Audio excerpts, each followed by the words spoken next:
Ben, big news of the week, I suppose, in terms of changing the landscape of this election was the news that Nigel Farage was going to be running for reform in Clacton. How has that changed perceptions and voting wishes amongst Tory voters, to start off? Can you take us through some of the numbers? Nothing's changed. Nothing's changed, partly because we don't have any data yet. Right. It happened 2 days ago and the pollsters are slow on the uptake. Really, that's about it, to be honest with you. But we can tell you what we should expect. So just to remind you of the national numbers right now, we have Labour on 23 points ahead nationally. That's up, by the way, on 20 points at the start of April and up around about on 21 points, when Rishi called this wonderful summer election. Labour's lead on the economy is 13 points. Starmer's lead over Sunak is 11 points. And Starmer's own lead over, likability is +1, +2, +3, +4. A lot of the Labour lead, a lot of that 23-point Labour lead is down to Tory apathy. A lot of people staying at home, a lot of people giving up on politics. You have around about 1 in 10 of that Boris base, the 2019 voters who went for the Conservatives, moving over to Labour. And then you have another 1 in 10, if not more than that, moving over to Reform. And that puts Reform at the moment on 11% in the polls, which is not too dissimilar to where UKIP were in 2015. Now, they got 12.6% in 2015. Not bad going for them. Got them 1 MP in a familiar Essex constituency, Clacton on Sea. Douglas Carswell, wasn't it? It was Douglas Carswell who famously absolutely despised everything Nigel Farage stood for. Yeah. So that went well.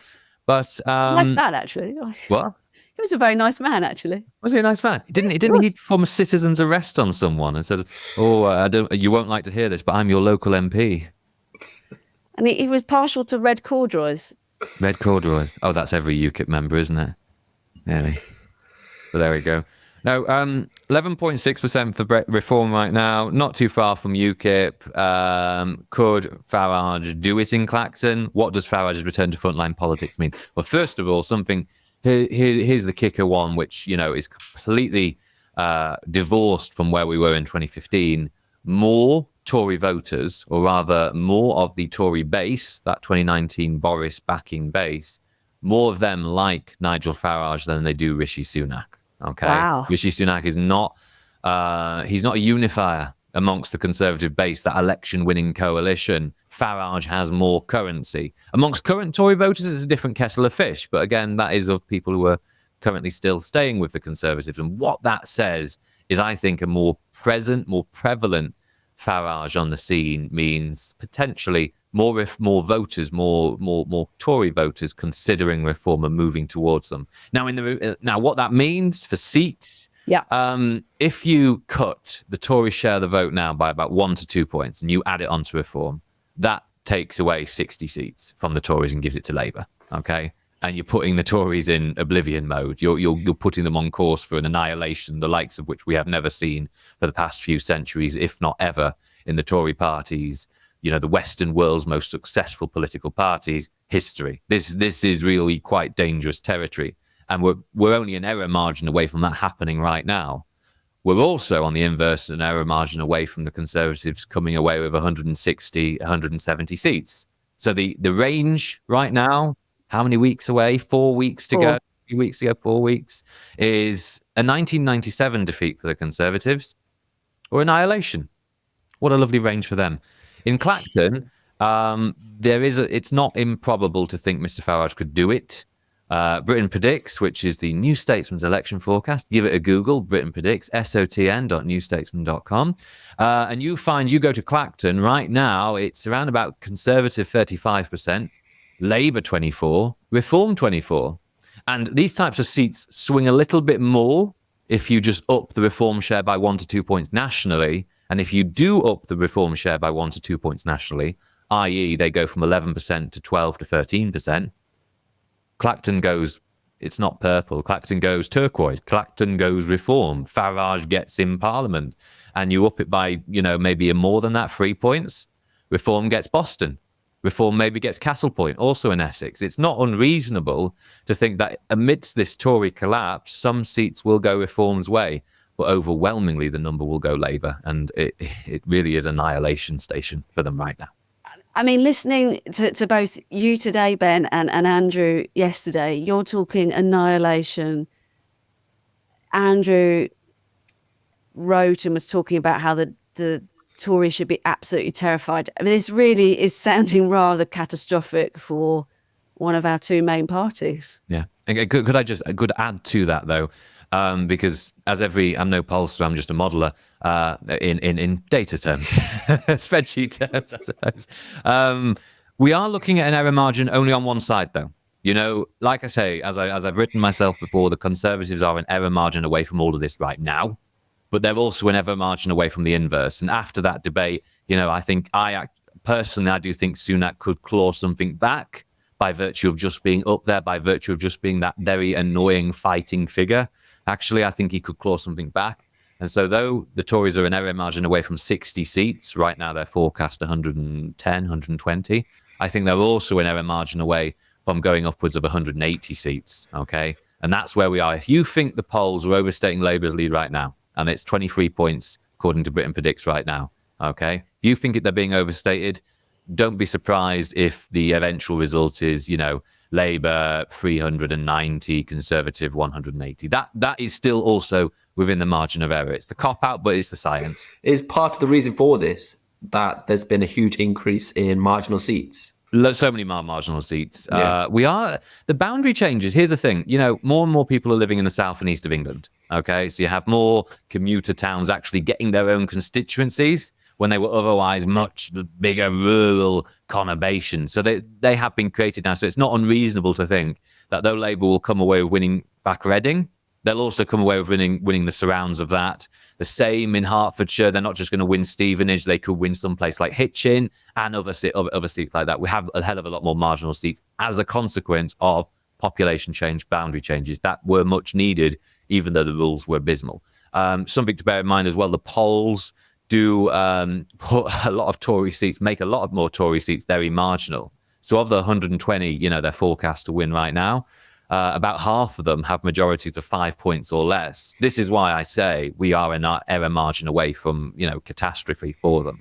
Something to bear in mind as well, these numbers are predicated off some limited tactical voting, which some, you know, it works in some places, doesn't in others, which means, you know, certain parts of Hertfordshire are going Lib Dem. Jeremy Hunt's seat, is it Godalming? Godalming? Godalming, yeah, that one in Surrey. A Surrey seat, local Surrey seat for Jeremy Hunt. You know, tactical voting there will see the Lib Dems clean up like nobody's business. And it could be the same in Jericho, Rees-Moggs, North East Somerset, and indeed in Penny Mordaunt's Portsmouth North. Were you still up for insert is going to be very much the narrative of the night, but we don't know who. On the Lib Dems, can I ask you about the model? It seems that you're currently predicting so many seats for the Lib Dems. I can't remember. Is it sort of it's like 60, 70, 80? It's been around there, which seems way more than they're expecting. So what's happening there? So my model, again, thanks for the plug, Britain Predicts, give it a Google, sotn.newstatesman.com, has the Lib Dems right now forecast, not on 80, give over, it's more like 60 plus. And that is about 10 more than what YouGov are putting them on, which is 50 something. 48, okay. I think it was, wasn't it? Was it? Roundabout then, yeah. Round about 50. I'll give it to you. What's two between friends? But it's a hell of a lot more than what electoral calculus are saying, a fair bit more than what Survation is saying, and a few other MRP models. And what I do is I base it off basically local election results, which tells me who has the upper hand of the progressive parties to be the tactical voting choice when it comes to a general election. MRP models don't do that. Just for people listening who might not be au fait with all the three-letter acronyms, break down what an MRP poll is, please. MRP is a very, very complex statistical model, multi-level regression and post-stratification model, which I cannot pronounce to save my life, probably why I don't do it. So you get these large samples, really large sample polls. This one, it actually matters, okay? Because you can do a poll of the country with 1,000 people. But when you do 10,000, I can tell you what 18 to 24-year-olds who don't have a degree, who live in the north of England, are able to say. That allows me to say, probably, how will the result go in Rochdale? Okay. But these types of models, my God, the sampling, the source of that sample has to be amazing. If you're just getting a sample from, Tesco club card users, you've got a skewed sample. Yeah. That's why not all MRP models are created equally. That's why some of them have their limitations. That's why when I'm looking at MRP models, I'm really only paying attention to YouGovs. I'm not paying attention to any of the others, unfortunately. Yeah, because any statistical model, as we saw during COVID, sorry to bring that word up again, it's only as good as what you get out is only as good as what you put in. Exactly. And here's something we need to talk about in the future when it comes to polling. Where's it coming from? Where are the samples coming from? Because I can get 1,000 people, right? I could do it right now. I could go out and get a sample of 1,000 people who will answer my questions. But if they're all Tesco Club Card users, that is skewed by default. Who goes to Tesco? You can make it representative, but the sample is skewed. That's the risk, okay? So MRP models, they do it demographically. I do it a bit more based on local elections and just what the census says and what all the polls say. And to be honest with you, what my model Britain Predicts says compared to what YouGov says is not far out from each other. And to be honest with you, while of course I'll sell Britain Predicts to high heaven, advertising it far and wide as I've done twice today, YouGovs isn't that bad either. And for us to those similar results, Labour 400 plus, Lib Dems 50 plus, or 48 to something, I consider that a reasonable likelihood, a reasonable result based on now. I am sure that YouGov will very much welcome that endorsement. Just to wrap up, I mean, when the election was called, I think we were discussing on the podcast that the bookies were offering odds of 25-1 on a Conservative victory. Listening to you over the last 10 minutes or so, you're talking about the choice being between absolute annihilation and not. But surviving, but clearly not winning. Is there any chance from the data that you're seeing, from the analysis that you're running, that the Conservatives can be back in power come July the 5th? No. But just to note on the bookies as well. Look, the bookies are great for telling you where the money's going, but they're not great for telling elections. In the Bradford West by-election 2012, when George Galloway, Gorgeous George, stormed to victory claiming he was a better Muslim candidate than the Muslim candidate, the bookie said he had a 200-1 chance of winning right up until he won. I wouldn't pay attention to the bookies. Ben, do you think he... Do I think George Galloway could win in Rochdale? Yeah. It depends how... We don't know. We really don't know, because we don't have enough data on how British Muslims and British Asian voters more broadly are thinking in a general election. We know there's deep irritation at the way, Labour's handled Israel and Palestine. We know that. That's broad, widespread. But you still got 60% going for Labour, according to the most recent poll from January, February. Could he win in Rochdale? I don't think an election turnout of 60% plus will do it for him. He gets angry voters out, but not all voters are angry.